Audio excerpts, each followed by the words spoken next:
octubre de 2021. Acababa de empezar un contrato muy bien pagado como archivista digital privado para un abogado de herencias jubilado en una zona remota al norte de Pensilvania. El trabajo parecía bastante sencillo sobre el papel. Me contrataron para vivir en una suite de invitados en la propiedad durante 3 semanas mientras digitalizaba miles de archivos físicos, fotografías antiguas y diarios personales guardados en una biblioteca con control de clima. El pago era de $12,000 por menos de un mes de trabajo. Debería haberme preguntado por qué la paga era tan alta por un trabajo que podría hacer un pasante universitario.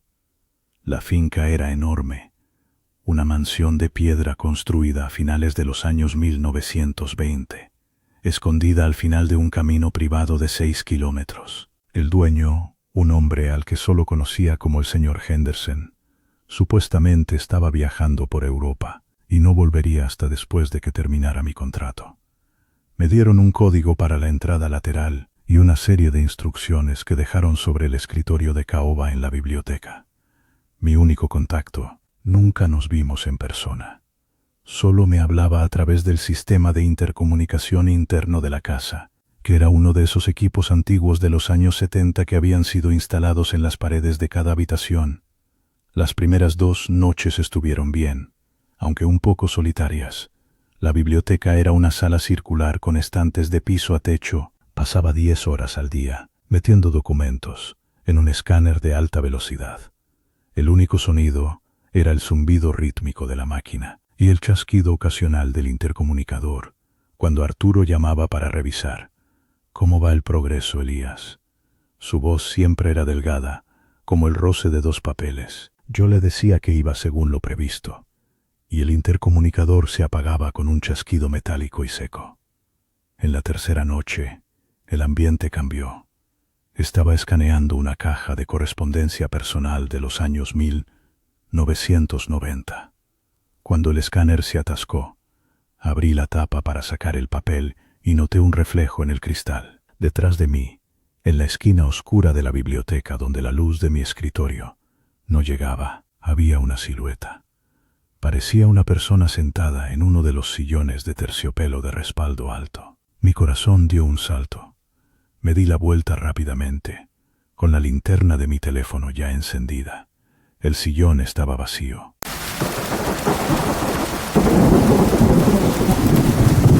Me dije a mí mismo que solo era la hora tardía, y las sombras jugando con mis ojos cansados. Volví al trabajo, pero 10 minutos después, el intercomunicador cobró vida con un chirrido. Esta vez no hubo saludo, solo el sonido de alguien respirando. Una respiración pesada, húmeda y forzada. Me levanté y caminé hacia la unidad de la pared. Arturo, ¿eres tú? La respiración se detuvo. Siguieron unos segundos de estática y luego un clic. No dormí mucho esa noche. Cada vez que cerraba los ojos, sentía que la habitación era más pequeña de lo que había sido durante el día. A la mañana siguiente decidí explorar la casa un poco más. Las instrucciones de Henderson decían que el ala principal estaba prohibida, pero necesitaba sentir que estaba en un hogar, no en una tumba. Caminé por la larga galería hacia el ala oeste. Al pasar frente a unas puertas dobles, olí algo familiar. Era el aroma de sándalo y loción antigua. Era exactamente la misma colonia que solía usar mi padre antes de fallecer hace 5 años. Empujé las puertas para abrirlas.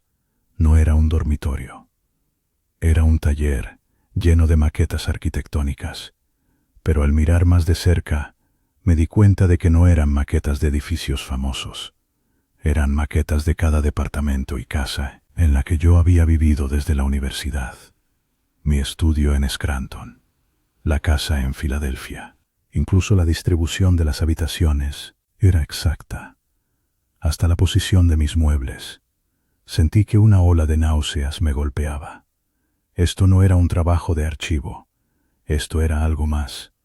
Corrí de regreso a la biblioteca para recoger mi computadora y las llaves de mi coche. No me importaban los $12,000. Solo quería llegar a mi auto y conducir hasta encontrar una carretera principal. Pero cuando llegué a la biblioteca, la puerta estaba cerrada con llave por fuera. Golpeé la madera, gritando por Arturo. El intercomunicador se encendió. Aún no debía salir de la biblioteca, Elías. No hemos terminado el catálogo. Arturo, déjame salir. Voy a llamar a la policía. Busqué mi teléfono, pero no estaba en mi bolsillo. Miré el escritorio de Caoba. Mi teléfono estaba justo allí, en el centro del escritorio, pero la pantalla estaba hecha pedazos. Fue entonces cuando lo escuché.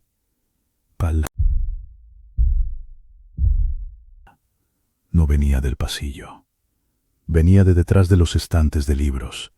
Una sección de la estantería se abrió hacia adentro como una puerta silenciosa. Un hombre salió. No era viejo y no parecía un administrador de propiedades. Llevaba un traje de lujo que se veía exactamente igual al que yo usé en el funeral de mi padre. Tenía una cámara en la mano. La iluminación aquí es perfecta para la entrada final, dijo. Su voz no salía de su boca. Salía del altavoz del intercomunicador en la pared. Tenía un transmisor inalámbrico en la mano.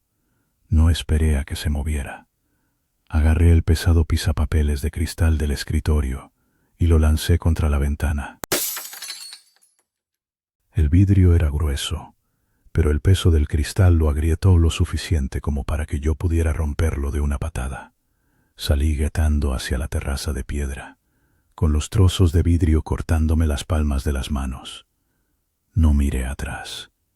Corrí hacia el bosque, sabiendo que el camino privado era demasiado largo y que él me alcanzaría en un vehículo. Pasé 6 horas escondido en una tubería de drenaje cerca del límite de la propiedad, hasta que el sol empezó a salir.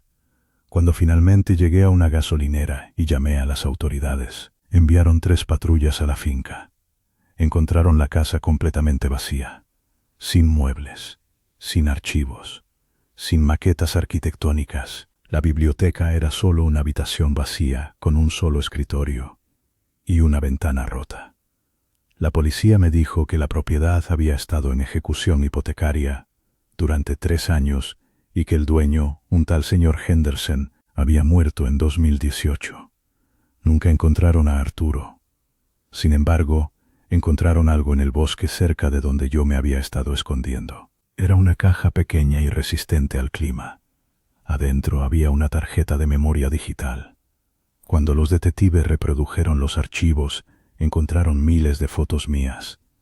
No solo de los 3 días en la finca. Había fotos mías en el supermercado de mi ciudad natal. Fotos mías durmiendo en mi departamento hace 3 años. La última foto de la tarjeta fue tomada a través de la ventana de la gasolinera mientras esperaba a que llegara la policía. Me mudé a otro estado. Cambié mi nombre. Ya no trabajo como archivista.